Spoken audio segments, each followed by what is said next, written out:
right?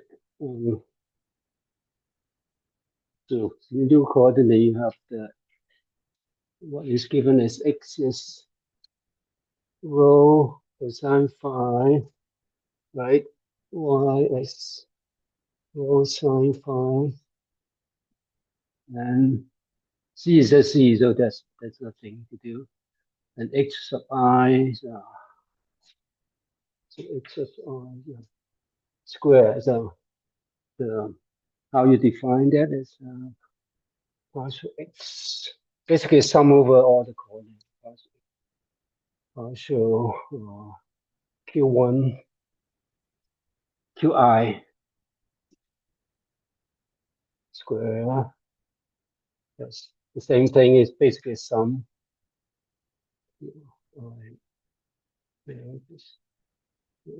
Z partial qi, right? So obviously the coordinates are qi are 1, 2, 3 rho, phi, and z, right? And so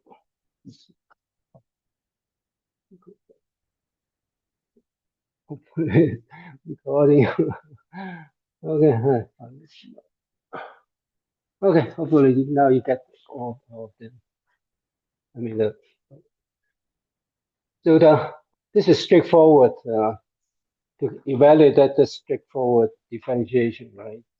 So x, say I is 1, so it's x1 squared would be partial x partial q1, which is rho, which is then that is cosine phi and square y partial y partial rho is sine phi is sine square phi, right?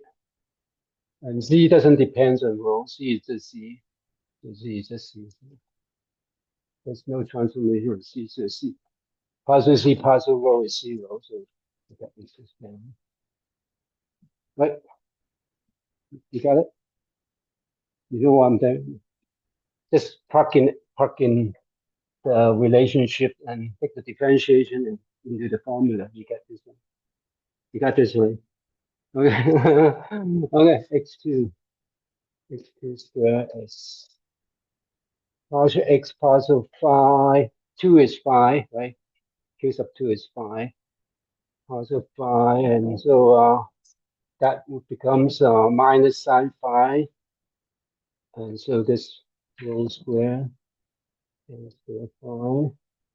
And likewise, partial y partial phi square. Square cosine square phi. And again, partial c partial phi is 0. So that add up to rho square. So h2 is rho, h1 is 1, h2 is rho. And h2 square is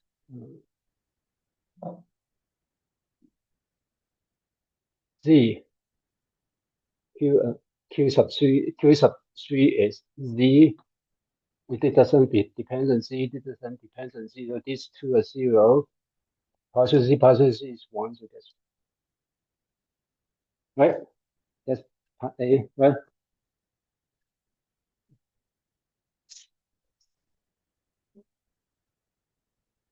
You don't understand the question.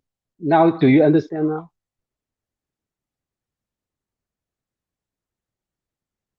It just asks you to evaluate that. So that's all it is. So that's part A. Is that okay? Part A. Part B. What is the divergence of the unit vector of increasing rho? Divergence in the direction of increasing rho. So let's see this.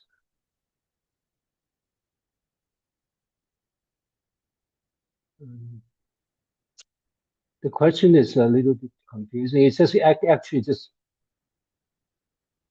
basically just evaluating the divergence of E rho. This is A, and B is divergence of E rho. Then you just plug in a formula. It means It means the coordinate of the row coordinate is 1. The other coordinates are 0. So you plug in the formula, which is the formula in first listed over here is 1 x1, x2, x3, and where's partial partial q1 is 1 and v1 x2, x3 plus partial q sub 2 v2 h3 h1. You just need to plug in the formula and use the formula in the exact form. So it's much better not try to do it yourself. I mean, use your own thinking. Just plug in the formula. Okay, H2. Because the formula is devised and just handle these things. Right? And V1 is the coordinate of Q sub 1, right? Yeah. I think that is the text. The text say that. V is said divergence. This is a formula of divergence of V, which is in this case V1 is assumed to be the coordinate of the row, the Q sub 1 unit vector, V sub 2, which is 5, V sub 3 would be easy, right? And in this case, the unit vector, you have V1 is 1, V2 is 0, V3 is 0. Okay, then obviously these two are 0. You multiply 0, then these two terms are 0. Only this term survives. So it's partial. Now you plug in all these H1 is 1, H3 is 1, H2 is row. This is 2, right? And partial row. V1 is 1, V2 is row. V3, X2 is, X sub 2 is row, X sub 3 is 1. And partial row is 1.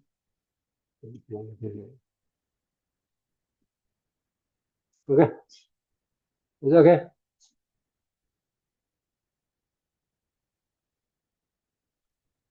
And likewise, curl of the unit vector row, curl of E row.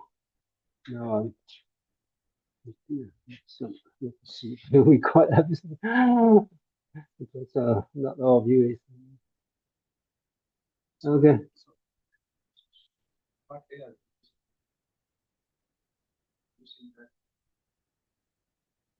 Yeah, part A is just the question first lists formula for divergence and curl, right? And those formula involve all those X factor. The X factor you can calculate it this way. I mean, there's another way to calculate that, but it's essentially the same. But once you have those X factor, you just plug in the formula to evaluate whatever the vector you want to calculate the divergence or curl. Just use those formulas. Right? That will make life easier.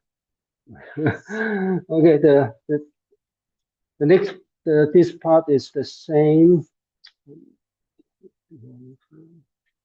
So let's see. It's curl of unit vector row, and so it's just plug in the formula again. The formula, let's copy the formula and hopefully I still have some space in here. Here. Oh,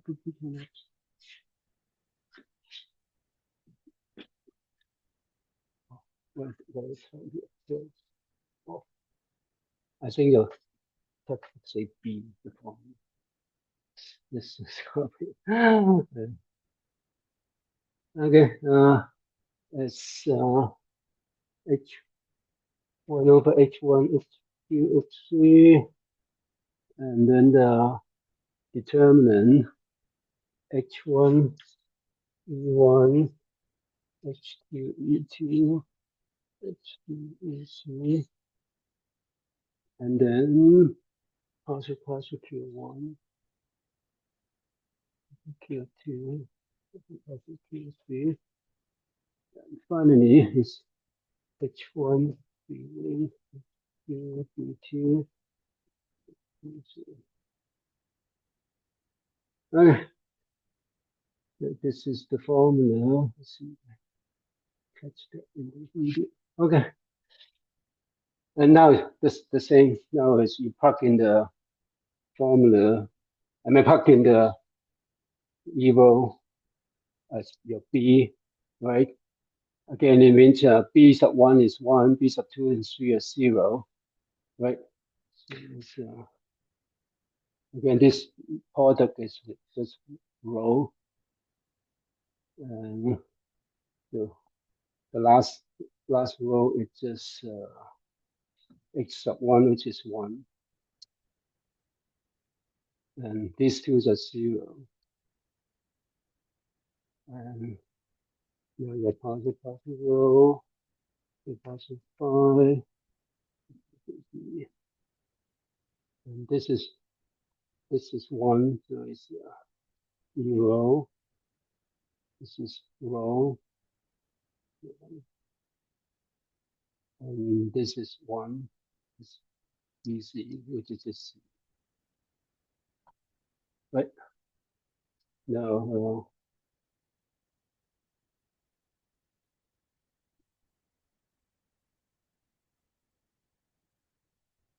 obviously that becomes 0, right? Everything, because this operate on this one only involved in two terms. This term, right? Partial C of this one, which is this is just a constant. So whatever is left is just a constant. So obviously it's 0, right? But this derivative operate on that is 0, and this derivative operate on that also is 0. So that should be 0. Okay. That is part. Let's see. Right? Say that again. Ask, ask the question. What is the question?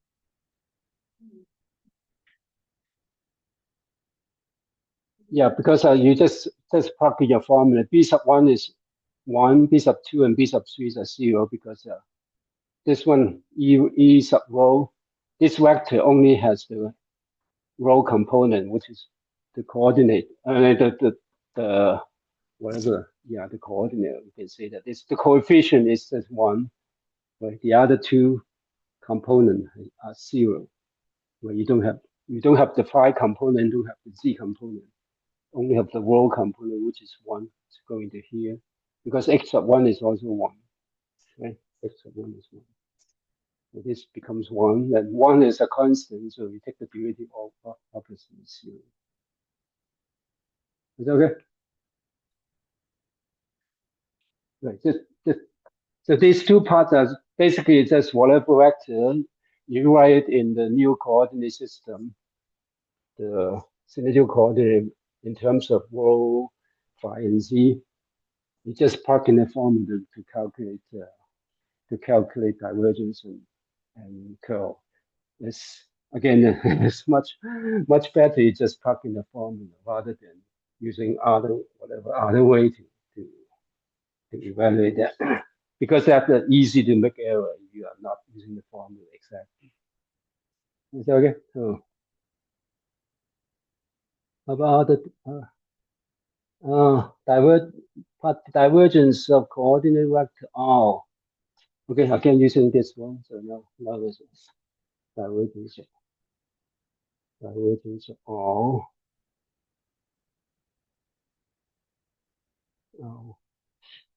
You write R in terms of single unit vector, you pretty sure you convince yourself is rho E rho Z E Z E Z.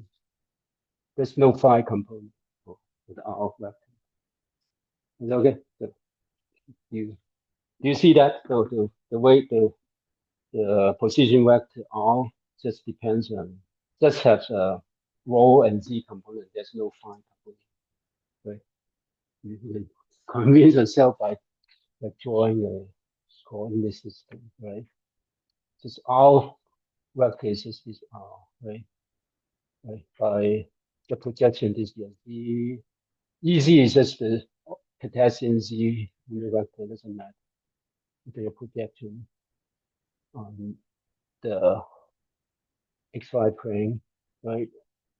And obviously, it only has the component project on Z and project on this the XY plane, and this is basically is the rho unit vector, right? You define your rho unit. This is your unit, right? There's no phi component. The phi component is perpendicular this to the E to the rho component. This is E phi. The project of R vector onto the XY plane and on the Z axis, there's no phi component. Rho is the cylindrical components, cylindrical radial vector, right?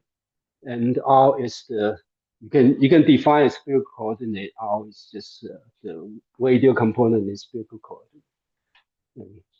But anyway, you go strictly with just the unit vector in the cylindrical coordinate. You can see that this position vector is just has the Z and the rho component. There's no phi component. But okay, but this is the first step, and then the next step is just using the same formula, right? Yeah.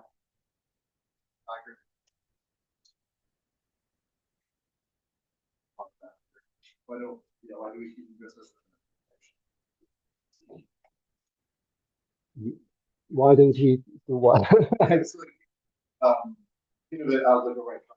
Have your Yeah. component, have your Z component. Yeah. Normally, don't we just square both of those and then add them together and square? We don't do the pentagon here and keep that distance. The distance is R. That's fine. The distance R is square root of rho square plus Z square. That's true in here too.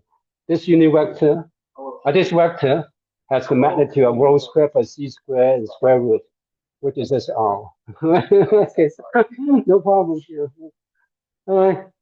So this is the correct one to express R in terms of cylindrical coordinate. Now the divergence, you just use this formula.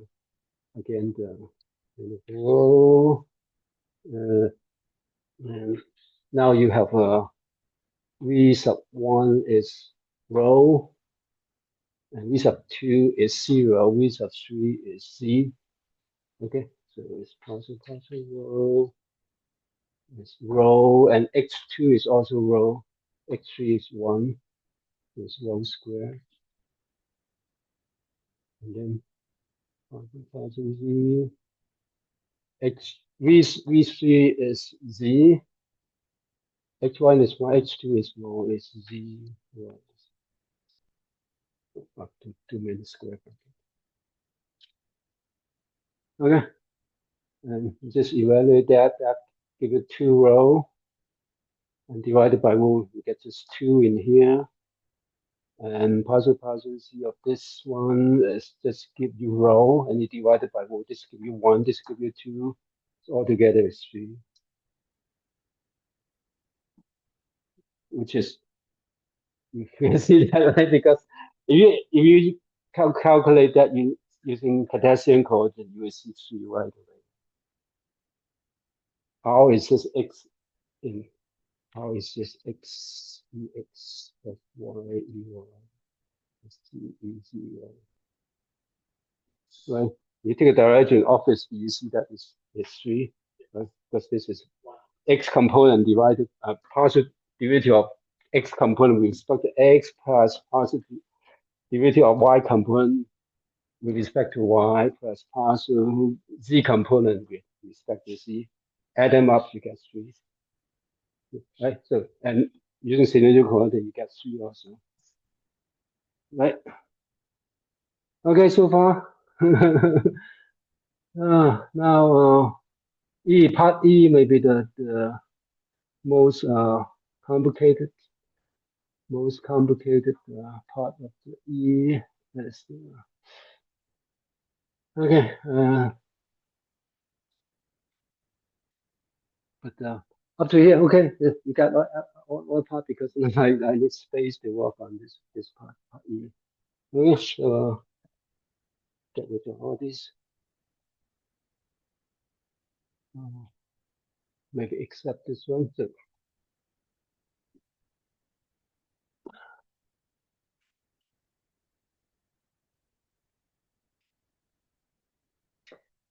E is complicated. So this it start with what we did in coordinate transformation, the dr is the dr is what we. It's like what we did, but it's this an expansion only in this E, the unit vector of the curvilinear system, which has a property that they are orthogonal to each other. So this is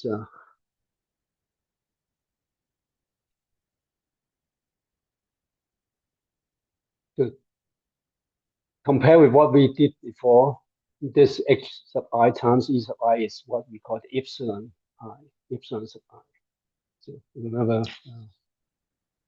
in the general transformation we define this is not a unit e sub epsilon sub I, which in this case is this one times this one, which is epsilon sub I. But in if you normalize that, then you get the h factor out, right? So basically, e sub I is sub I, e sub I. No sum. This is not a sum. Okay, this is the definition. Okay, and that now we calculate that by that taking a partial derivative,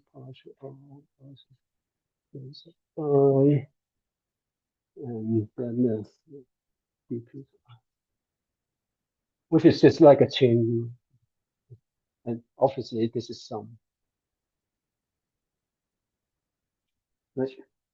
And now the question asks you to derive an expression for the unit vector and divide and prove the. So first, you found you want to calculate e sub I, right? And then you want to prove the question wanted to prove the partial e sub I of q sub j e sub j dot into partial of h sub I partial h sub j.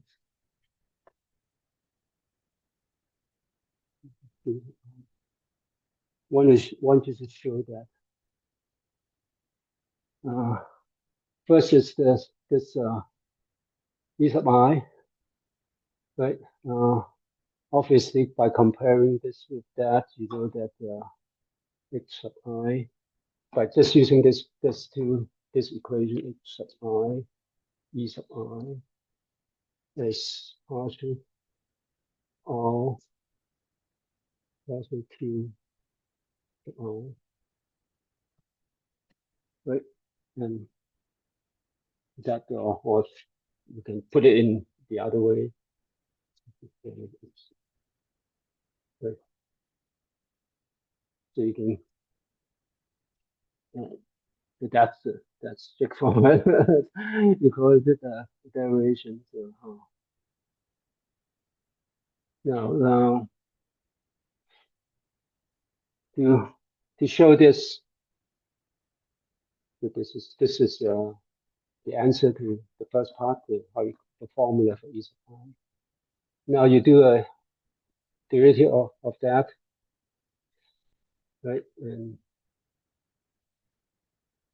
partial e sub I e sub j. Now you just plug in this into here. J and h sub I partial o partial e sub I. Right. And now there's two terms, right? There's a h here, there's a vector here. So you can write it in two terms.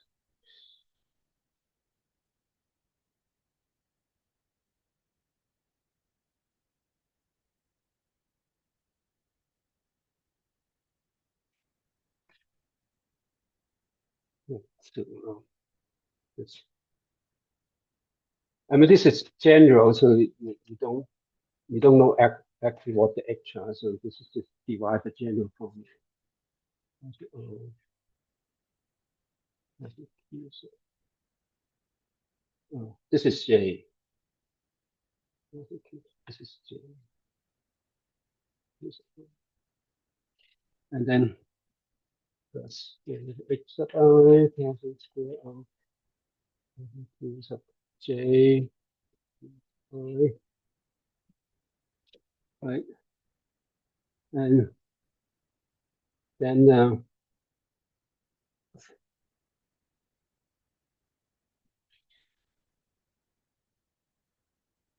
you can write this is this using this the same formula. This is h sub I. And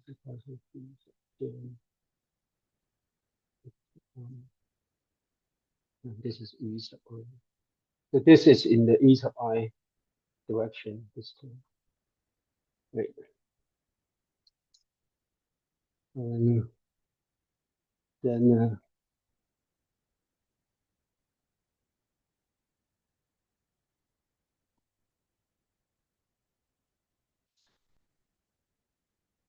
I mean there's a little trick in the next step.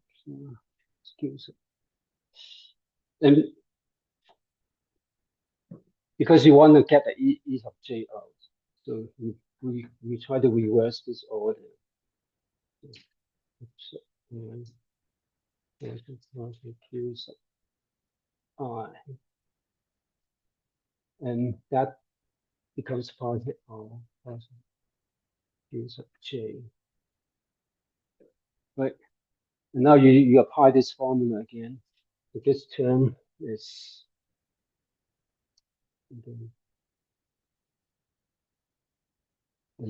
it's just too many lines.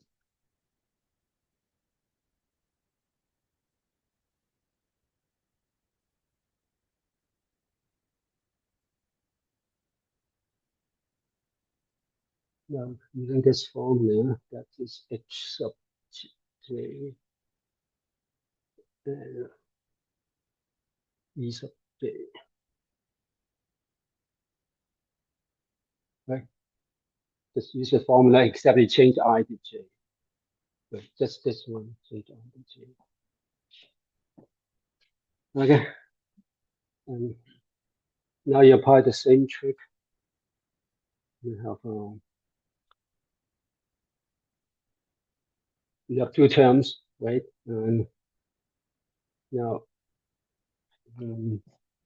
what you want is key.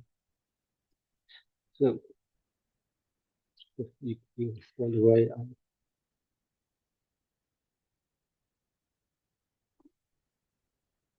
because you have one term that has explicit direction, which is e sub I, and then you want to get the same thing in here. So you want to take the derivative of x sub j. So 1 over h sub h sub j, e sub j, and ej. Okay.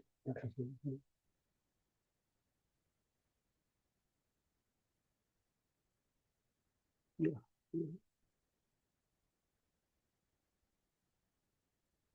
And last term is this hj over h sub I plus ej plus q. Okay, and this one is partial e.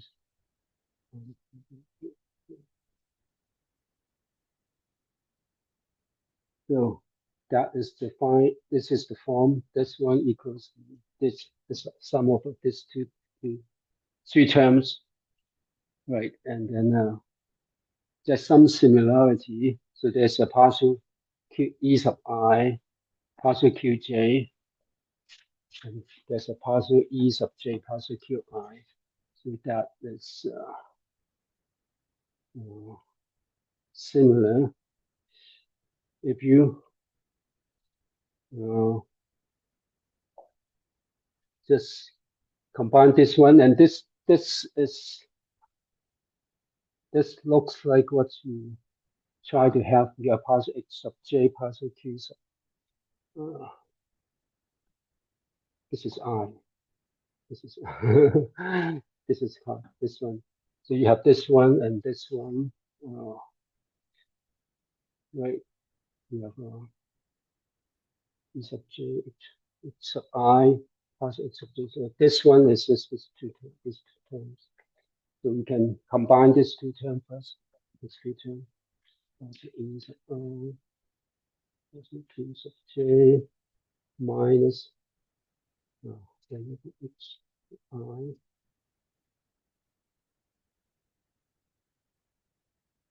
partial h sub j, partial q sub I, and e sub j. Okay, so that's the left-hand side. Now the right-hand side has something similar. It has this vector, which is similar to that, except you have this h sub j divided by h sub I factor. Okay, you write it out, that also e sub j, also q sub I, basically the reverse of this one. And then the other term, now you can work that out.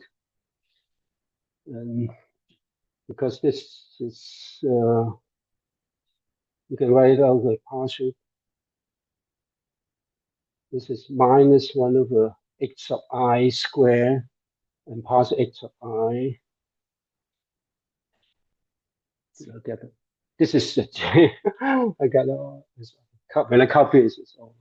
And why is that it's in the denominator number? That first 1 by h. This one? No, in there. This one? There. Then that equation. No, that equation. The first Yes. line. Yeah. Why is it in the denominator? Why is it in the denominator? Yeah. Here it was into hi, now it's in 1 by hi, the first term. Can you comment from This term, why is it 1 by hi? this is copy from this one, right? Yeah, it's in the numerator here. Now it's in the 1 by hi. Yeah. Probably overlooked that. Yeah. Okay. Yeah. So minus 1 over h I squared. So cancel with one of that, and the other one go out, right? And you have the h sub j here, so you need to divide it by h sub j, and the derivative give you a minus sign. J. Yeah. And the rest is partial h sub I partial q sub j, and this is in E. Okay. All right. Now, so you have these two equations. So in order to prove that, obviously, if these two are not in the same direction, then they must be zero, right? Like this is in the j direction, this is in the I direction. But what you don't know is whether this is in the same direction. Partial E, this partial E sub I, partial Q sub J, whether these two are in the direction of J or I or what the other one. This is not sum, this is I and J's are arbitrary, right? And they can be the same and not the same. So you need to consider different cases. Now come the difficult part. It's not too difficult. So if they are in the same direction, so if consider that because you wanted to know the direction of partial E sub I, partial Q sub J, can it be in the I direction? This is again no sum. This is part. See that space here. So to see whether it is in the I direction, you can see. So if you have EI dot EI, I mean, all these curvilinear coordinates have an EI dot EJ delta IJ. Right? Yeah. So by definition, these curvilinear systems are satisfying this orthogonal condition. So EI dot EI one. So obviously partial Q partial EI partial QJ, whatever the J is. Dot into the whole left hand side, take the derivative of that becomes two terms, right? And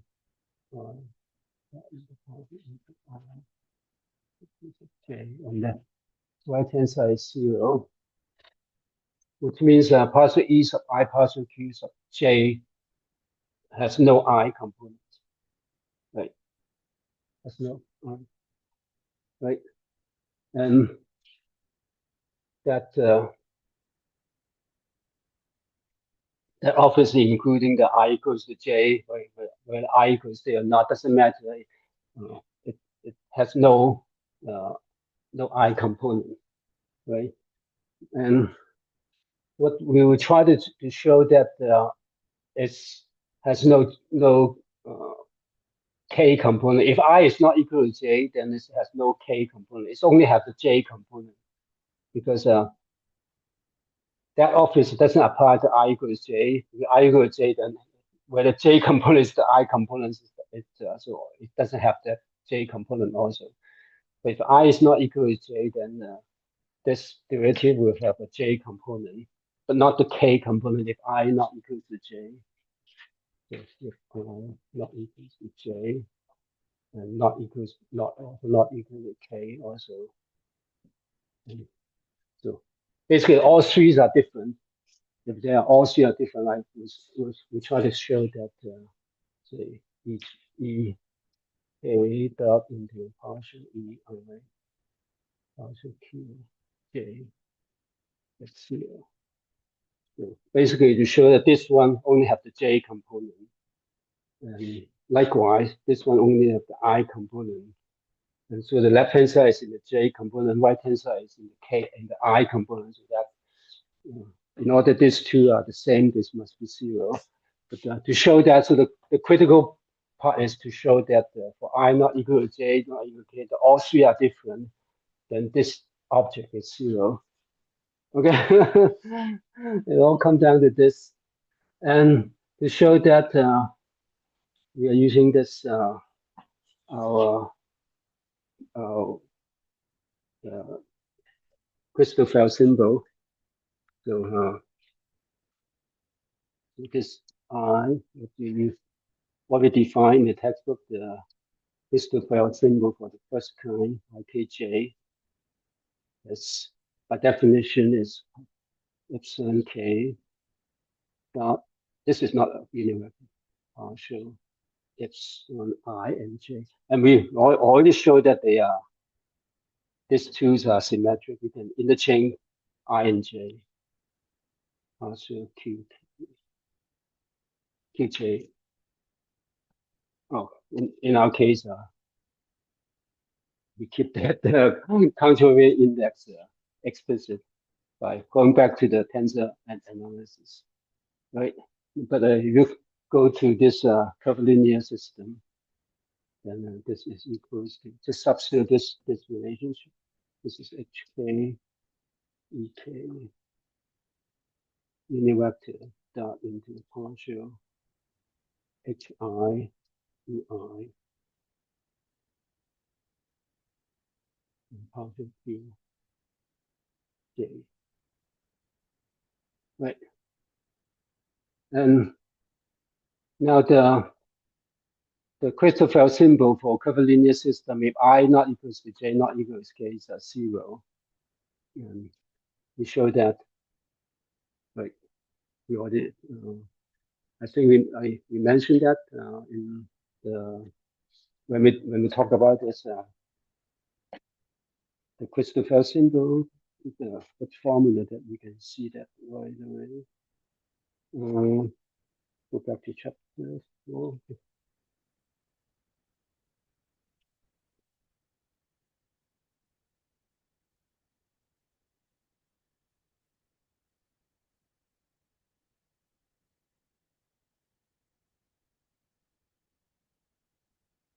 You can either use 4.61,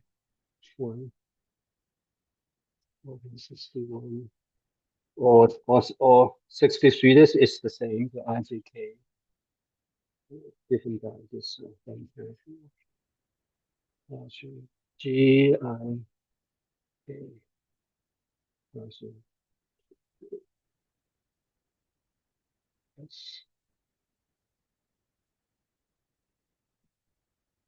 partial GJK. Yes, partial a minus GIJ partial T. Right, this is what we define. Remember the textbook? Now this is all the calculation is the derivative of this components of the covariant metric tensor. And remember this GIJ, GIK. This GIK is just defined by epsilon I dot into epsilon B. Okay, right? That's how we define the metric tensor. Now for curvilinear system, they are orthogonal. So if the two indices are not the same, then all the G are 0. So the metric tensor for curvilinear system only have a diagonal element. I think we mentioned that. So IJK, for this case, IJK are not the same. And so this IK, IJK, and IJ, they're all different. These are all off-diagonal elements. They're all exactly 0, right? And because they're exactly 0, the derivative is also 0. It is 0 for this case, for this particular case. Okay, so this is 0. Now, again, using this orthogonal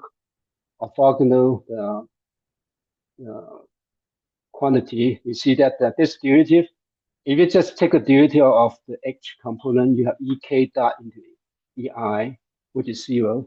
They are orthogonal. So you can take the xi out because that doesn't affect the result. So it's actually hk ek dot ei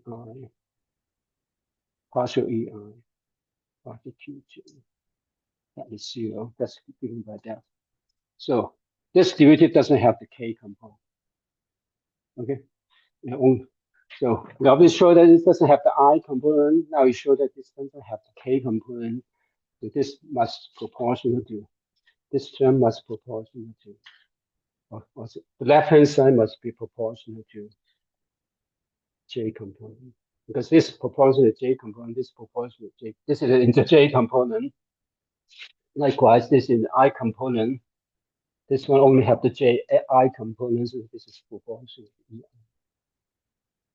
So left hand side proportional E sub J, right hand side proportional E sub I. And the two are equals, the only possibility is they are zero. So this is zero. This is zero. Okay. Therefore, the only possibility is this one. Okay, it's a long derivation. I don't know why.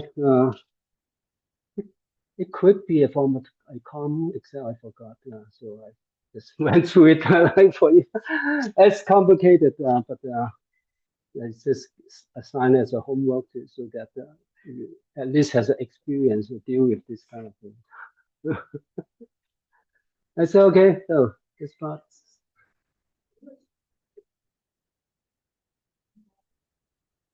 This symbol.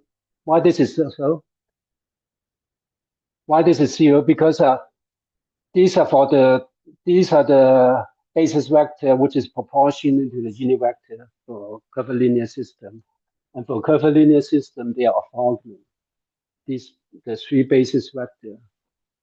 The unit vector is zero, and so therefore, if I is not equal to k, the metric tensor element is zero.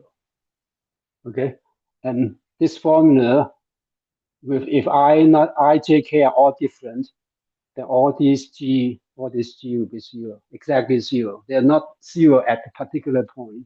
They're zero exactly. If they are zero exactly, the derivatives are also zero.